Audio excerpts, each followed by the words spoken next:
अगर आपको मेरे चैनल श्री राजीव दीक्षित जी एक विचारधारा के वीडियोस पसंद है और आपको रेगुलर अपडेट चाहिए तो आपको बस इस वीडियो के नीचे दिए गए सब्सक्राइब बटन पर क्लिक करना है और साथ ही बेल आइकन भी दबाना है ताकि आपको मेरे नए वीडियोस की नोटिफिकेशन मिलती रहे। धन्यवाद। जय हिंद, वंदे मातरम। भागवत जी ने एक सूत्र लिखा। अब मैं संस्कृत में बात नहीं करूंगा क्योंकि समय बढ़ जाएगा। एक सूत्र उन्होंने लिखा कि भोजन को बनाते समय, इसको माताएं बहनें सब बहुत ध्यान से सुने, पुरुष भी सुने तो अच्छा है। भोजन को बनाते समय पवन का स्पर्श और सूर्य का प्रकाश अगर नहीं मिला, किसको? भोजन को। जिस भोजन को आप बना रहे हैं या पका रहे हैं, उसको पकाते समय पवन का स्पर्श और सूर्य का प्रकाश नहीं मिला, वो भोजन कभी नहीं करना। क्यों? तो वो आगे लिखते हैं, ये भोजन नहीं विष है। और फिर आगे लिखते हैं कि दुनिया में दो तरह के विष हैं। एक ऐसे विष होते हैं जो तत्काल असर करते हैं और एक ऐसे विष होते हैं जो धीरे धीरे असर करते हैं। तत्काल असर वाले विष आप जानते हैं, जीभ पर एक ड्रॉप डालो मर जाओ, ऐसे बहुत विष हैं। और धीरे धीरे असर करने वाले विष माने 2 साल में, 5 साल में, 10 साल में, 15 साल में, 20 साल में असर करेंगे और आपको मरने की स्थिति में पहुंचा देंगे। तो सूत्र उनका इतना है कि जिस भोजन को बनाते समय पवन का स्पर्श और सूर्य का प्रकाश ना मिले, वो भोजन को कदापि ना करें, क्योंकि वो विष है। अब ये तो सूत्र है, पहले संस्कृत है, मैंने वो हटा दिया, संस्कृत नहीं कहा, सीधे हिंदी में कहा। अब इस हिंदी का विश्लेषण करें, हम कहना क्या चाहते हैं वो, और आज के हिसाब से विश्लेषण करें, सन 2007 के हिसाब से विश्लेषण करें। अब तक मैंने जो बोला वो भागवत जी का हिस्सा था, अब जो वो बोल रहा हूं वो मेरा हिस्सा है। भागवत जी कह रहे हैं कि प्रेशर कुकर का भोजन ना करें, क्योंकि प्रेशर कुकर एक ऐसी तकनीक है जिसमें भोजन बनाते समय ना तो सूर्य का प्रकाश जा सकता है, ना पवन का स्पर्श उसको मिलेगा। प्रेशर कुकर से जो भी है वो हवा बाहर तो आ सकती है, बाहर की हवा अंदर जाने की उसमें कोई डिवाइस नहीं है, कोई रास्ता नहीं। सूर्य का प्रकाश उसमें अंदर जाए ऐसी कोई टेक्नोलॉजी उसमें डेवलप नहीं हुई है। तो भागवत जी ने 3500 साल पहले कहा, शायद उनको ये अंतर चेतना में आ गया होगा कि ये कभी ना कभी आदमी प्रेशर कुकर बना ही लेगा। ये मैंने मजाक में कहा, लेकिन आज के हिसाब से आपको समझ में आए इसके लिए। तो वो ये कहते हैं कि प्रेशर कुकर का भोजन ना करें। माने हमारे घर में एक प्रेशर कुकर है जिस पर भागवत जी का सिद्धांत लागू नहीं होता। माने सिद्धांत ऐसे लागू नहीं होता कि हम उसका खाना खाएं, ना खाएं, वो विष है। फिर मैंने वैज्ञानिकों से बात की कि ये प्रेशर कुकर का भोजन विष है, ऐसा भागवत जी कहते हैं, आपका क्या कहना है? तो हमारे देश में CDRI नाम की एक बड़ी लेबोरेटरी है, सेंट्रल ड्रग रिसर्च इंस्टीट्यूट। वहां के 2 साइंटिस्टों ने कहा कि यार काम तो हमने करके देखा है, बात सही है भागवत जी। मैं कहता हूं ये टीवी पे बोलो, तो उन्होंने कहा ये प्रेशर कुकर कंपनियां गर्दन काट देंगी हमारी, टीवी पे नहीं बोल सकते हम, तुम चाहो तो बोलो। मैंने कहा आपकी रिसर्च क्या कहती है? वो ये कहते हैं कि ये जो प्रेशर कुकर है ज्यादा से ज्यादा या 99% एल्यूमिनियम के बने हुए हैं। एल्यूमिनियम आप जानते हैं। और वो ये कहते हैं कि भोजन रखने और बनाने का सबसे खराब मेटल अगर कोई है तो एल्यूमिनियम ही है। सबसे खराब मेटल जिसमें भोजन को आप रखें और भोजन को पकाएं, वो एल्यूमिनियम ही है। और दोनों वैज्ञानिक, वो कहते हैं नाम नहीं लेना हमारा, इसलिए मैं नहीं ले रहा हूं, वो ये कहते हैं कि हमारा 18 साल का रिसर्च ये कहता है कि अगर इस एल्यूमिनियम के प्रेशर कुकर का खाना बार बार आप खाते जाओ तो गारंटी है कि आपको डायबिटीज तो हो ही जाएगा, अर्थराइटिस तो हो ही जाएगा, ब्रोंकाइटिस भी होने की पूरी संभावना है और सबसे ज्यादा टीबी होने की संभावना है। अस्थमा, टीबी, ये सब होने की संभावना। मैं पूछा आपने अब तक कितनी बीमारियों को डिटेक्ट किया? तो उन्होंने कहा 48 बीमारियों को हम डिटेक्ट कर चुके हैं जो प्रेशर कुकर के खाने से ही होती हैं। और ये दोनों रिसर्चर, सबसे ज्यादा इन्होंने रिसर्च किया जेलों में। जेल है ना हमारी, वहां सभी कैदियों को एल्यूमिनियम के बर्तन में ही खाना मिलता है, आप जानते हैं। तो ये दोनों वैज्ञानिक लखनऊ के हैं, लखनऊ की जेल में, लखनऊ के आसपास की जेलों में इन्होंने बहुत काम किया। वो जेलों में जाते हैं और जो कैदी एल्यूमिनियम के बर्तनों में खाना खाते हैं उनके ऊपर उन्होंने बहुत काम किया। और उन्होंने कहा सबका जीवन कम होता है और जीवन की शक्ति कम होती है, प्रतिकारक शक्ति कम होती है और रोग बहुत जल्दी उनको आते हैं। बाद में मैंने एक छोटा सा काम इसमें ऐड किया। वो वैज्ञानिकों से रिपोर्ट लेने के बाद मैंने ये तय किया कि पता करो कि ये एल्यूमिनियम कब से आया, क्योंकि ये ज्यादा पुरानी चीज नहीं है। तो पता चला 100-125 साल पहले आया। 100-125 साल पहले अंग्रेजों की सरकार थी। अंग्रेजों की सरकार के वैज्ञानिकों ने एल्यूमिनियम को हिंदुस्तान में इंट्रोड्यूस कराया। और आपको सुनकर हैरानी होगी कि अंग्रेजों की सरकार का जो पहला नोटिफिकेशन आया एल्यूमिनियम के बर्तन बनाने का, वो जेल के कैदियों के लिए ही आया। और उनका यह तय हुआ था कि जेल के कैदियों को एल्यूमिनियम के बर्तनों में ही भोजन दिया जाए, क्योंकि ये सब भारत के क्रांतिकारी हैं और अंग्रेजों को इन्हें मारना है। उस जमाने में आप जानते हैं जेल में कोई भी होता था तो वो क्रांतिकारी होता था। भगत सिंह हो या उधम सिंह चंद्रशेखर हो या अशफाक उल्ला, राजेंद्र नाथ लाहिड़ी हो या ठाकुर रोशन सिंह, ये सब तो क्रांतिकारी थे जो जेलों में जाया करते थे अंग्रेजों के जमाने। इनको जानबूझकर एल्यूमिनियम के बर्तन में ही खाना देना है ताकि ये जल्दी मरे या मरने की स्थिति में आ जाए। तो समझबूझकर अंग्रेजों की सरकार ने एल्यूमिनियम के बर्तन इस देश में इंट्रोड्यूस किए। अब परिणाम क्या हुआ? अंग्रेज तो चले गए, लेकिन जेलों में आज भी यह नियम चल रहा है कि भोजन एल्यूमिनियम के बर्तनों में ही दिया जाएगा। अंग्रेज चले गए फिर भी यह काम चल रहा है। और अब मुश्किल यह हो गई है कि वो जेलों से हमारे घर में आ गया और हमारे घरों से ज्यादा गरीबों के घर में आ गया। ज्यादा गरीब लोगों के भोजन तो सारे एल्यूमिनियम के बर्तनों में ही बन रहे हैं और वो बेचारे बिना जाने बूझे ट्यूबरकुलोसिस और अस्थमा जैसी बीमारियों के शिकार हो रहे हैं।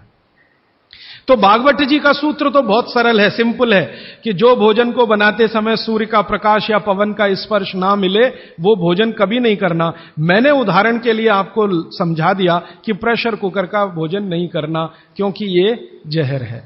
एक और चीज है अपने घर में, रेफ्रिजरेटर। रेफ्रिजरेटर भी एक ऐसी वस्तु है, एक ऐसी डिवाइस है, एक ऐसी टेक्नोलॉजी है जिसमें सूर्य का प्रकाश नहीं जा सकता, पवन का स्पर्श भी नहीं हो सकता। और एक तीसरी चीज है अपने घर में, माइक्रोवेव ओवन। इसमें भी सूर्य का प्रकाश नहीं जा सकता, पवन का स्पर्श नहीं हो सकता। मतलब सीधा सा यह है कि आधुनिक तकनीकी से बनी हुई चीजें जो हमारे घरों में आई हैं पिछले 15-20 वर्षों में, भागवत जी के अनुसार इनमें रखा हुआ पकाया हुआ भोजन विष है, तो ना करें। नहीं तो क्या होगा?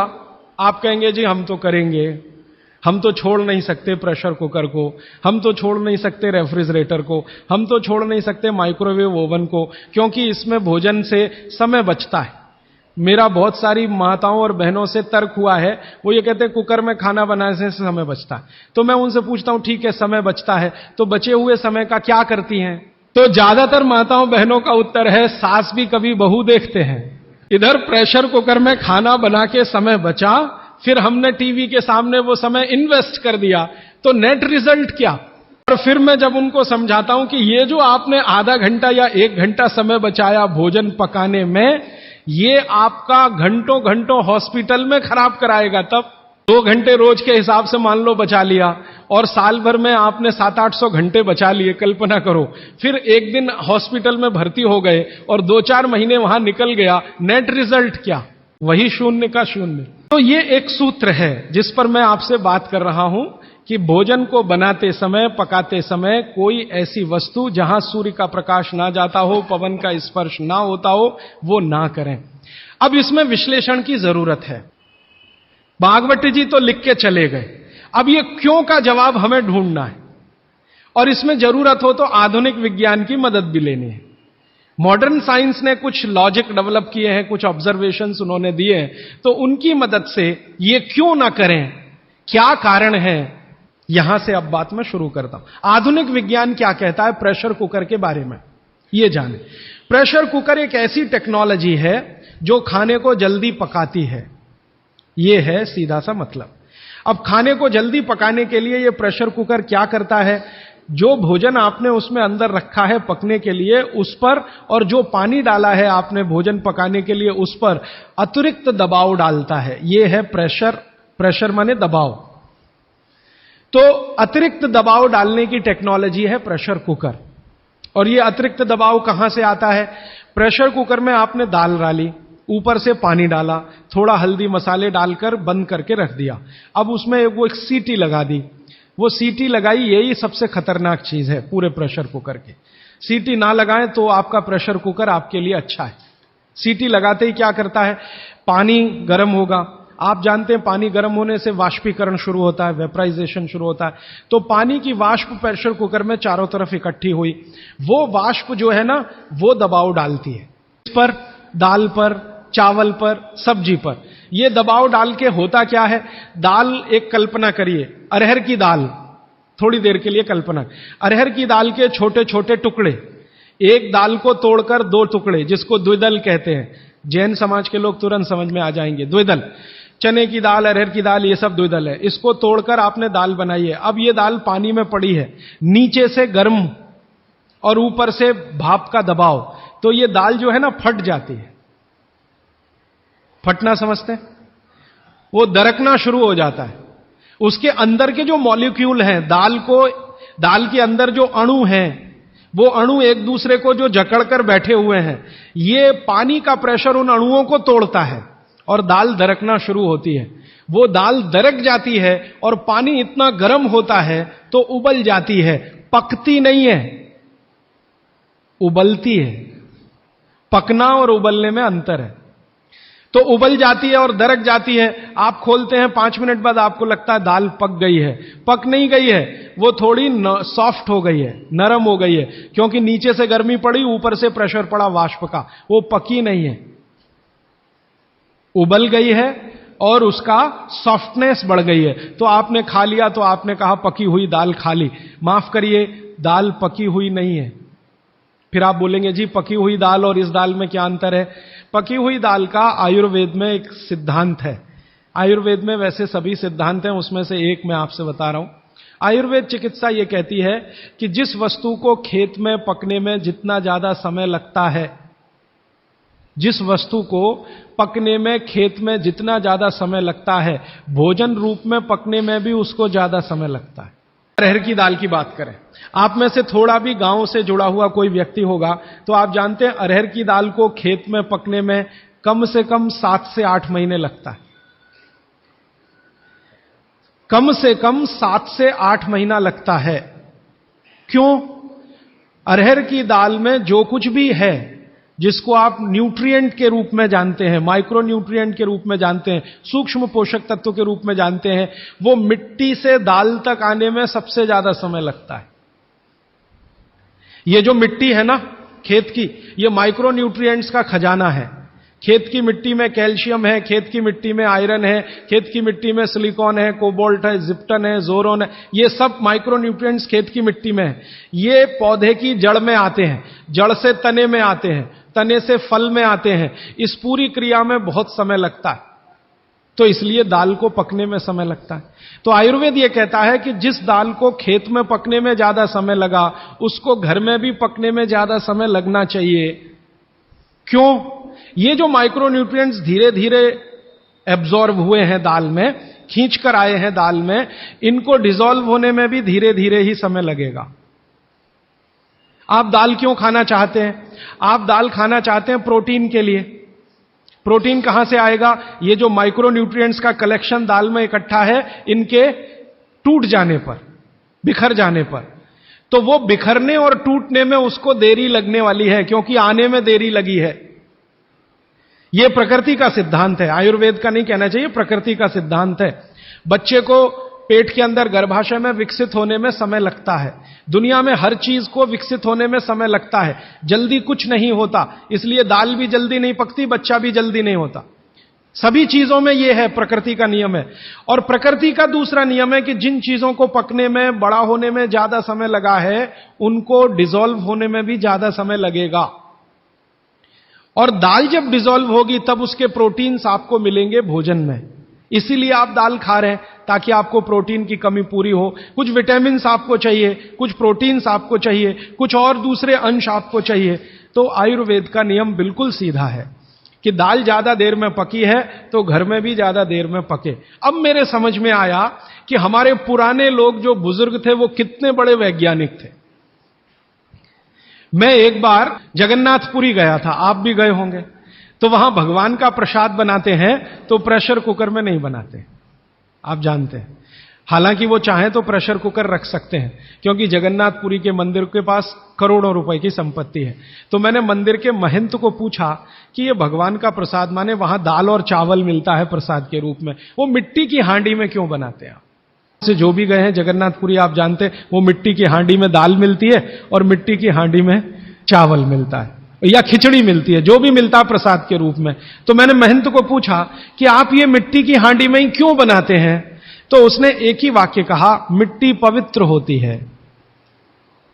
तो ठीक है, पवित्र होती है, ये हम सब जानते हैं, लेकिन वो जो नहीं कह पाया महंत, वो आपको मैं कहना चाहता हूं कि मिट्टी न सिर्फ पवित्र होती है, बल्कि मिट्टी सबसे ज्यादा वैज्ञानिक होती है, क्योंकि हमारा शरीर मिट्टी से बना है। मिट्टी में जो कुछ है वो शरीर में है, और शरीर में जो है वो मिट्टी में है। हम जब मरते हैं ना और शरीर को जला देते हैं तो 20 ग्राम मिट्टी में बदल जाता है पूरा शरीर। 70 किलो का शरीर, 80 किलो का शरीर मात्र 20 ग्राम मिट्टी में बदल जाता है, जिसको राख कहते हैं। और इस राख का मैंने विश्लेषण करवाया एक लेबोरेटरी में, तो उसमें कैल्शियम निकलता है, फास्फोरस निकलता है, आयरन निकलता है, जिंक निकलता है, सल्फर निकलता है, 18 माइक्रोन्यूट्रिएंट्स निकलते हैं मरे हुए आदमी की राख में। ये सब वही माइक्रोन्यूट्रिएंट्स हैं जो मिट्टी में है। इन्हीं 18 माइक्रोन्यूट्रिएंट से मिट्टी बनी है, यही 18 माइक्रोन्यूट्रिएंट शरीर में है जो मिट्टी में बदल जाता है। तो महंत का कहना कि मिट्टी पवित्र है, वो बहुत वैज्ञानिक स्टेटमेंट है। बस इतना ही है कि वो उसको एक्सप्लेन नहीं कर सकता। एक्सप्लेन क्यों नहीं कर सकता? आधुनिक विज्ञान उसने नहीं पढ़ा या उसको मालूम नहीं है, लेकिन आधुनिक विज्ञान का रिजल्ट मालूम है, पवित्रता। रिजल्ट उसे मालूम है, विश्लेषण नहीं मालूम। वो हमारे जैसे मूर्खों को मालूम है। मैं अपने को उस महंत की तुलना में मूर्ख मानता हूं। क्यों? क्योंकि मुझे यह विश्लेषण करने में 3 महीने लग गए, वो बात 3 मिनट में समझा दिया कि मिट्टी पवित्र है। तो यह मिट्टी की जो पवित्रता है, उसकी जो माइक्रोन्यूट्रिएंट्स की कैपेसिटी या कैपेबिलिटी है, उसमें से आई है। तो मिट्टी में दाल आई है, दाल आपने पकाई है, तो वो महंत कहता है कि मिट्टी पवित्र है, इसलिए हम मिट्टी के बर्तन में ही दाल पकाते हैं, भगवान को पवित्र चीज ही देते हैं, अपवित्र चीज भगवान को नहीं दे सकते। अच्छा, मैं वो दाल ले आया और भुवनेश्वर लेके गया, पुरी से भुवनेश्वर। भुवनेश्वर में CSIR का एक लेबोरेटरी है, council of science and industrial research का लेबोरेटरी है, जिसको रीजनल रिसर्च लेबोरेटरी कहते हैं। तो वहां ले गया, कुछ वैज्ञानिकों से कहा ये दाल है, उन्होंने कहा हाँ हाँ ये पुरी की दाल है। मैंने कहा इसका विश्लेषण करना है, इस दाल में क्या है? तो उन्होंने कहा यार ये तो बड़ा मुश्किल काम है, 6-8 महीने लगेगा। मैंने कहा ठीक है फिर भी। तो उन्होंने कहा हमारे पास पूरे इंस्ट्रूमेंट नहीं है, हमारे पास जो जो चाहिए वो नहीं है, आप दिल्ली ले जाओ तो बेहतर है। तो मैंने कहा दिल्ली ले गया तो खराब तो नहीं होगी? उन्होंने कहा नहीं होगी, क्योंकि ये मिट्टी में बनी है। तो पहली बार मुझे समझ में आया मिट्टी में बनी है तो खराब नहीं होगी। तो मैं ले गया दिल्ली तक, सच में ले गया। और भुवनेश्वर से दिल्ली पहुंचने में आप जानते हैं करीब करीब 36 घंटे से ज्यादा लगता है। दिल्ली में दिया, कुछ वैज्ञानिकों ने उस पर काम किया और उनका जो रिजल्ट है, जो रिसर्च है, जो रिपोर्ट है, वो ये है कि इस दाल में एक भी माइक्रो न्यूट्रिएंट कम नहीं हुआ पकाने के बाद भी। इस दाल में एक भी माइक्रो न्यूट्रिएंट कम नहीं हुआ पकाने के बाद भी। फिर मैंने उन्हीं वैज्ञानिकों को कहा कि भैया प्रेशर कुकर की दाल का भी जरा देख लो। तो उन्होंने कहा ठीक है वो भी देख लेते हैं। तो प्रेशर कुकर की दाल को जब उन्होंने रिसर्च करके देखा तो उन्होंने कहा इसमें माइक्रो न्यूट्रिएंट्स बहुत ही कम है। मैं पूछा परसेंटेज वाइज बता दो, तो उन्होंने कहा अगर अरहर की दाल को मिट्टी की हांडी में पकाओ और 100% माइक्रो न्यूट्रिएंट्स हैं, तो कुकर में पकाने में 13% ही बचते हैं, 87% नष्ट हो गए। मैं पूछा कैसे नष्ट हुए? तो उन्होंने कहा ये जो प्रेशर पड़ा है ऊपर से और इसने दाल को पकने नहीं दिया, तोड़ दिया, मॉलिक्यूल्स टूट गए हैं, तो दाल तो बिखर गई है, पकी नहीं है, बिखर गई है, सॉफ्ट हो गई है। तो खाने में हमको ऐसा लग रहा है कि ये पका हुआ खा रहे हैं, लेकिन वास्तव में वो नहीं है। पके हुए से मतलब यह होता है कि जो माइक्रोन्यूट्रिएंट्स आपको कच्चे रूप में शरीर को उपयोग नहीं आते, उनको आप उपयोगी बना लें, इसको पका हुआ कहते हैं आयुर्वेद में। जो सूक्ष्म पोषक तत्व कच्ची अरहर की दाल खाने में शरीर को उपयोगी नहीं आएंगे, वो उपयोगी आने लायक बनाएं, उसको पका हुआ कहा जाता है या कहेंगे। तो उन्होंने कहा कि यह मिट्टी की हांडी की दाल बहुत बहुत क्वालिटी में ऊंची है, बशर्ते कि आपके प्रेशर कुकर की। और दूसरी बात तो आप सभी जानते हैं, वो मुझे सिर्फ रिपीट करनी है कि मिट्टी की हांडी की बनाई हुई दाल को खा लीजिए तो जो उसका स्वाद है वो जिंदगी भर नहीं भूलेंगे आप। इसका मतलब क्या है? भारत में चिकित्सा का और शास्त्र पाक कला का ऐसा विज्ञान विकसित हुआ है जहां क्वालिटी भी मेंटेन रहेगी और स्वाद भी मेंटेन रहेगा। तो मिट्टी की हांडी में बनाई हुई दाल को खाएं तो स्वाद बहुत अच्छा है और शरीर की पोषकता उसकी इतनी जबरदस्त है कि दाल का सही खाने का मतलब उसमें है। तब मैंने गांव-गांव घूमता रहता हूं तो पूछना शुरू किया, तो बोलते हैं लोग कि ज्यादा नहीं, 30-40 साल पहले सब घर में मिट्टी की हांडी की दाल थी। मेरी दादी को पूछा तो दादी कहती है कि हम तो जिंदगी भर मिट्टी की दाल ही खाते रहे। तब मेरे समझ में आया कि मेरी दादी को डायबिटीज क्यों नहीं हुआ। तब मुझे समझ में आया उसको घुटने का दर्द क्यों नहीं हुआ। तब मुझे समझ में आया उसके 3200 दांत मरने के दिन तक सुरक्षित थे, क्योंकि हमने उसका अंतिम संस्कार किया। अगले दिन जब राखी लेने गए तो सारे दांत उसके 32 के 32 निकले। तब मेरे समझ में आया कि 94 साल की उम्र तक मरते समय चश्मा क्यों नहीं लगा उसकी आंखों पे, और जीवन के आखिरी दिन तक अपने कपड़े खुद अपने हाथ से धोते हुए मरी थी। यह कारण है कि शरीर को आवश्यक माइक्रो न्यूट्रिएंट्स की पूर्ति अगर नियमित रूप से होती रहे तो आपका शरीर ज्यादा दिनों तक बिना किसी दूसरे की मदद के काम करता है। तो माइक्रो न्यूट्रिएंट्स पूरा सप्लाई मिला दाल में। जो खाई थी उसने मिट्टी की हांडी में पका पका के, और न सिर्फ दाल पकाती थी वो मिट्टी की हांडी में, बल्कि दूध भी मिट्टी की हांडी में पकाती थी, घी भी मिट्टी की हांडी से ही निकालती थी, दही का मट्ठा भी मिट्टी की हांडी में ही बनता था। अब मेरे समझ में आया कि हजारों साल से मिट्टी के बर्तन क्यों इस देश में आए। हम भी एल्यूमिनियम बना सकते थे। देखिए, बात मैं आपसे कहने जा रहा हूं वो ये कि हिंदुस्तान भी 2000 साल पहले, 5000 साल पहले एल्यूमिनियम बना सकता था, क्योंकि एल्यूमिनियम का रॉ मटेरियल इस देश में भरपूर मात्रा में है। बॉक्साइट, हिंदुस्तान में बॉक्साइट के खजाने भरे पड़े हैं। कर्नाटक बहुत बड़ा भंडार, तमिलनाडु, आंध्र प्रदेश बॉक्साइट के बड़े भंडार हैं। हम भी बना सकते थे, अगर बॉक्साइट है तो एल्यूमिनियम बनाना कोई मुश्किल काम नहीं है, लेकिन हमने नहीं बनाया क्योंकि उसकी जरूरत नहीं थी। हमको जरूरत थी मिट्टी की हांडी की, इसलिए हमने मिट्टी की हांडी बनाई और उसी पर सारे रिसर्च और एक्सपेरिमेंट किए। इसलिए कुम्हारों की एक पूरी की पूरी जमात इस देश में खड़ी की गई कि तुमको भैया मिट्टी के ही बर्तन बनाने हैं। माने तुमसे बड़ा वैज्ञानिक कौन? अब ये कुम्हार जो इतने बड़े वैज्ञानिक हैं इस देश के, जो मिट्टी के बर्तन बनाकर हजारों साल से दे रहे हैं हमारे स्वास्थ्य की रक्षा करने के लिए, हमने उनको नीची जाति बना दिया। हम कैसे मूर्ख लोग! वो नीचे कहां है जरा बताइए।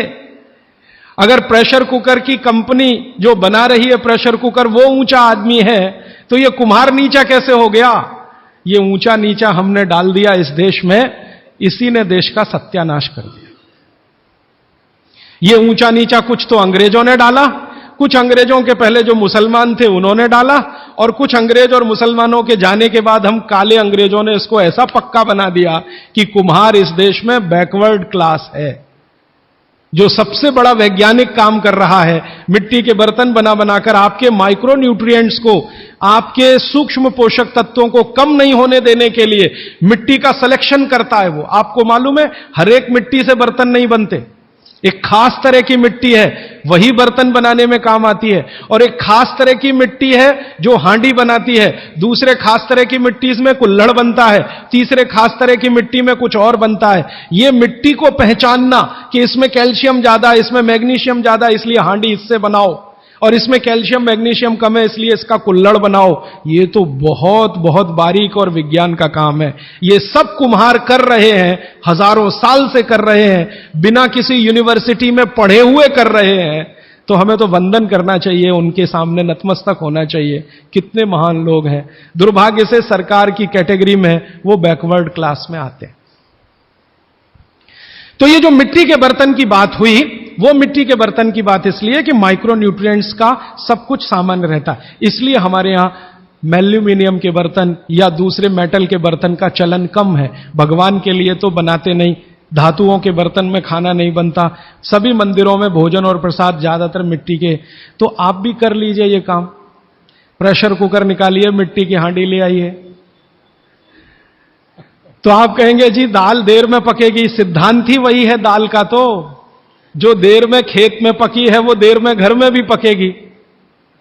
तो आप बोलेंगे फिर टाइम मैनेजमेंट कैसे होगा? मैं आपको सरल बता देता हूं, दाल को हांडी में रख के चढ़ा दीजिए, बाकी सब काम करते रहिए, घंटे डेढ़ घंटे में पक जाएगी, उतार लीजिए, फिर खा लीजिए। घंटे डेढ़ घंटे में आपके झाड़ू पोछा, दूसरे बर्तन साफ करना, कपड़े साफ करना या जो भी काम करना है, पढ़ना लिखना, बच्चों को पढ़ाना, वो करते रहिए, वो दाल पकती रहेगी। ये है भागवत जी का सूत्र कि ऐसा भोजन नहीं करना जो बनाते समय पकाते समय सूर्य के प्रकाश से वंचित हो और पवन के स्पर्श से वंचित हो। यह तभी संभव है जब आप खुले बर्तन में खाना बनाएं तो पवन भी अंदर आए और सूर्य का प्रकाश की किरणें भी अंदर आए खुले बर्तन में, और वो खुला बर्तन सबसे अच्छा मिट्टी का हांडी। आप कहें जी मिट्टी की हांडी के बाद अगर कोई चीज है तो हमारे यहां एक मेटल बनता है जिसको आप लोग कहते हैं एलॉय है, कांसा। कांसा आपने सुना है, शायद देखा भी हो किसी के घर में। तो दूसरा सबसे अच्छा माना जाता है कांसा, तीसरा सबसे अच्छा माना जाता है पीतल। अब ये कांसे और पीतल में भी हमने काम कर लिया कि अरहर की दाल को कांसे के बर्तन में पकाएं तो उसके सिर्फ 3% माइक्रो न्यूट्रिएंट कम होते हैं, 97% मेंटेन रहते हैं। पीतल के भगोने में पकाएं तो 7% कम होते हैं, 93% बचे रहते हैं। लेकिन प्रेशर कुकर में बनाएं तो सिर्फ 7% बचते हैं, बाकी खत्म होते हैं। अब आप तय कर लीजिए, आपको लाइफ में क्वालिटी चाहिए तो आपको मिट्टी की हांडी की तरफ ही जाना पड़ेगा। क्वालिटी ऑफ लाइफ की अगर बात आप करेंगे, माने जो खा रहे हैं वो पूरे शरीर में पोषकता दे, ये लाइफ की क्वालिटी की बात आप करेंगे तो मिट्टी की हांडी की तरफ ही जाना पड़ेगा। माने भारत की तरफ वापस लौटना पड़ेगा, इंडिया से। अभी हम हैं इंडिया में, जो बनाया अंग्रेजों ने या बना दिया अमरीकियों ने, इस इंडिया से निकल के भारत की यात्रा करनी पड़ेगी। और मैंने पिछले 1-2 वर्षों में ये बातें गांव-गांव में कहना शुरू किया है, तो इसका परिणाम पता है क्या? कि कुम्हारों की इज्जत बढ़ गई है गांव में। गांव वाले समझते हैं कि ये तो कोई बड़ा काम कर रहे हैं हमारे लिए। और मैं मानता हूं कि मेरे व्याख्यान की अगर कोई सार्थकता है तो वो ये कि कुम्हारों की इज्जत इतनी बढ़ जाए कि वो पंडितों के बराबर आ जाएं, क्योंकि वो किसी से नीचे नहीं है, क्योंकि वो किसी से छोटे नहीं है। भले वो मिट्टी के बर्तन बना रहे हैं, बहुत वैज्ञानिक काम वो कर रहे हैं। और मजे की बात कि वो हांडी बना के आपको 20-25 रुपए में ही दे रहे हैं, प्रेशर कुकर तो 250-300 रुपए का है। और सबसे मजे की बात कि ये हांडी जब खत्म होगी, माने इसकी लाइफ पूरी हो जाएगी, तो ये हांडी फिर मिट्टी में मिल जाएगी और फिर वही मिट्टी से हांडी बन जाएगी। दुनिया में ऐसी कोई वस्तु नहीं है। प्रेशर कुकर के बारे में तो नहीं कह सकते आप, बायोडिग्रेडेबल है। तो आप कोशिश करें अपने घर में थोड़ा परिवर्तन करें। अब मैं आखिरी बात जो आज की कह रहा हूं वो ये, मैंने पिछले 2 वर्षों में मैं होम्योपैथी की भी चिकित्सा करता हूं। तो बहुत सारे पेशेंट मुझे फोन करते हैं, राजीव भाई ये। तो मैंने कुछ पेशेंट को खास कर कहा कि देखो भैया, आपको मैं कोई दवा नहीं दूंगा। तो कहने लगे फिर बीमारी कैसे ठीक होगी? मैंने कहा एक ही काम करो, मिट्टी की दाल खाना शुरू करो, मिट्टी की हांडी में रखी हुई दाल खाना शुरू करो। चावल खाना है तो मिट्टी की हांडी का। कहने लगे राजीव भाई कौन करेगा ये सब? मैंने कहा आपकी बीवी करेगी या आप करोगे? अगर जिंदगी चाहिए तो झक मार के आप करोगे, नहीं तो अमेरिका जाओ, कनाडा जाओ, जर्मनी जाओ, लाखों रुपए खर्च करो, फिर भी झक मार के वापस आओ, डॉक्टर कहेगा इलाज नहीं। तो आप देख लो, तो जो गंभीर मरीज हैं वो आप जानते हैं वो कुछ भी करेंगे जो आप कहें। तो मेरे पास कुछ डायबिटीज के क्रोनिक पेशेंट हैं, बहुत क्रोनिक, जिनका यूनिट, शुगर यूनिट 480 के ऊपर है। ऐसे 100 से ज्यादा पेशेंट, कुछ गुजरात में है, कुछ राजस्थान में और कुछ बंबई में। मैंने उनको कहा ध्यान से मिट्टी का बर्तन ले आओ और शुरू करो। अब बर्तन लाने में तकलीफ हुई तो कुम्हार को ढूंढना पड़ा, तो लेकिन मिल गया। वो 8 से 9 महीना हो गया नियमित रूप से मिट्टी की दाल और मिट्टी का चावल, माने हांडी की दाल और हांडी का चावल, हांडी की खिचड़ी नियमित रूप से खा रहे हैं। और अब तो उन्होंने मिट्टी का तवा भी ले आया अपने घर में रोटी बनाने के लिए। बाजरे की रोटी बहुत अच्छी बनती है इस मिट्टी के तवे पे, तो रोटी भी उसी की खा रहे हैं। 8 महीने के बाद सबका शुगर टेस्ट किया है तो 480 यूनिट वाला अभी 180 यूनिट पे है, बिना किसी मेडिसिन के, बिना किसी इंजेक्शन के, बिना किसी टॉनिक के। और होम्योपैथी की कोई दवा नहीं दी मैंने उनको। कुछ लोगों को ज्यादा परेशान थे, दवा भी दो दवा भी दो, उनको प्लेसिबो दे दिया। प्लेसिबो समझते हैं, खाली गोली, दवा नहीं डाली। तो पेशेंट को लग रहा है कि मैं दवा खा रहा हूं, दवा खा के अच्छा हो रहा हूं। मुझे मालूम है कि वो कोई दवा नहीं है, वो प्लेसिबो है, वो अच्छा हो रहा है उस मिट्टी की दाल खा के, मिट्टी का चावल खा के, मिट्टी की खिचड़ी खा के। रिजल्ट ये है। तब मैंने मान लिया कि बागभट्ट सच में महान आदमी थे। वो एक सूत्र लिख गए कि आप ऐसा भोजन मत करो जिसमें सूर्य का प्रकाश ना जाए, पवन का स्पर्श ना हो, तो वो आपके लिए अमृत तत्व है, भोजन नहीं है, वो अमृत जैसा है। ये एक सूत्र पूरा होता है। 8:30 का समय हो गया है। आगे कल दूसरा सूत्र, तीसरा, ऐसे कर करके जो सबसे जरूरी 15 है वो पहले बताऊंगा और उसके आगे बढ़ता जाए। आभार, धन्यवाद।